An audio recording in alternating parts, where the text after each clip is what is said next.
inaanu halkan la joogno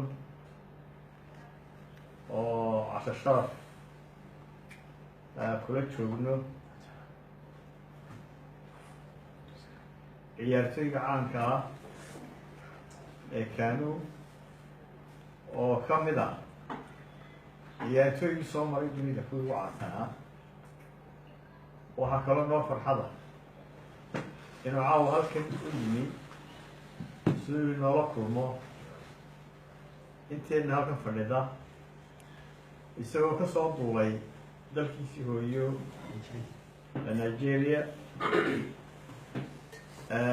runtii waxay noo tahay sharaf oo u mahadnaqaynaa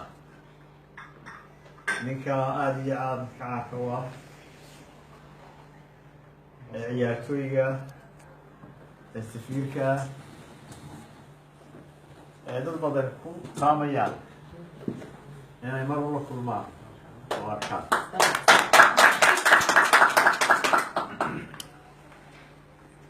Well, it's a great honor for me and my delegation from Somaliland to be honored by one of the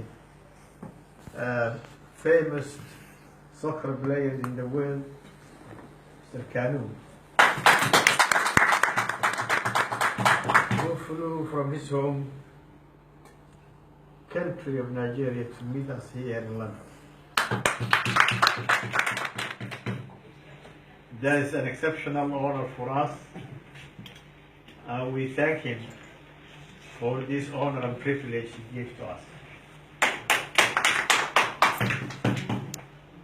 Well, I may say I have been myself a football player.